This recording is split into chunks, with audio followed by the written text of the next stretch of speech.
अवतार the way of water देखते समय यूँ लगता है कि हम हिंदी के उस डीएनए को हॉलीवुड अवतार में देख रहे हैं, जिसमें परिवार, रिश्ते और एक पिता की परिवार के प्रति जिम्मेदारियां दिखाई गई हैं। फिल्म उसी पेंडोरा की कहानी है जहां कुछ सालों पहले इंसान मिनरल्स को ढूंढते हुए धरती से आते हैं, लेकिन अब कहानी 15 साल आगे बढ़ गई है। धरती इंसानों के रहने के लायक नहीं बची है, इसलिए अब उन्हें पेंडोरा जैसे प्लेनेट की तलाश है जहाँ इंसान अपनी नई कॉलोनीज क्रिएट कर सके। अवतार 2 की कहानी प्रॉपर इंडियन कल्चर को शो करते हुए आगे बढ़ती है, जहाँ खुद से पहले परिवार, परिवार से पहले समुदाय और समुदाय से पहले देश आता है। जहाँ जेक सली अपने समुदाय ओमाटिकाया को बचाने के लिए अपने परिवार की खुशियों को दांव पर लगाकर एक नए आशानी की तलाश में निकल जाता है। अवतार का ये सीक्वल उसी पेंडोरा की दुनिया और कैरेक्टर्स को हम सबके सामने एक नए कलेवर में इंट्रोड्यूस करता है, जिसमें जेक सली और नेत्री की अब फैमिली है, जिनको एक बार फिर से रिसर्च डेवलपमेंट अथॉरिटी थ्रेटन करना स्टार्ट कर देते हैं। अवतार 2 15 साल बाद के इवेंट्स हैं, जहाँ बहुत कुछ बदल चुका है। ह्यूमंस और नावीज की बैटल एक अलग लेवल पर पहुंच चुकी है। वेल इन दिस पीस हम अपनी वीडियो को आगे बढ़ाते हुए अवतार 2 के कुछ इंपॉर्टेंट कैरेक्टर्स की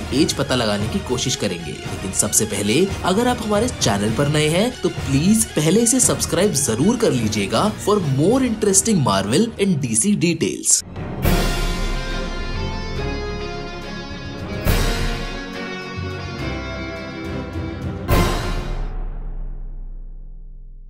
तो सबसे पहले हम बात करेंगे फिल्म के मुख्य किरदार जेक सली के बारे में। जेक सली अर्थ पर पैदा हुआ इंसान था जिसे अवतार प्रोग्राम के लिए उसके भाई की जगह चुना जाता है। अगर टेक्निकली बात की जाए तो जेक सली को अर्थ से पेंडोरा पहुंचने में लगभग 5 साल का समय लगा था, और जिस समय सली पेंडोरा आया था उसकी एज 28 साल की थी। सिंस अवतार 2 15 साल फ्यूचर में सेट है तो उसकी एज लगभग 43 इयर्स के आसपास होगी, लेकिन ये एज ह्यूमन जेक सली की है, क्योंकि अगर बात उसकी अवतार बॉडी की करें तो वो जेक सली के कंपैरेटिव थोड़ी सी यंग थी। मतलब जेक जब 28 साल का था तो उसकी अवतार body early to mid 20s के बीच में थी। इसका मतलब उसकी एज अभी 36 इयर्स के आसपास है। जिसके बाद हम बात करेंगे उसकी नावी वाइफ नेत्री की, जिसकी एज कैलकुलेट करना इतना हार्ड नहीं होगा, क्योंकि जब नेत्री जेक से मिली थी तो वो अपने टीन फेज को एंजॉय कर रही थी। जेम्स कैमरन ने भी अपनी डिटेल स्क्रिप्ट में नेत्री की इन ह्यूमन एज का जिक्र किया है, जो उस समय 18 साल के आसपास थी। इसका मतलब नेत्री की एज अब 33 इयर्स के आसपास होगी। जेक और नेत्री के बाद बारी आती है दोनों के सबसे बड़े ह्यूमन चाइल्ड माइल्स सोकोरो यानी कि स्पाइडर की। स्पाइडर उसी अवतार 1 वाले इवेंट के आसपास ही पैदा हुआ था,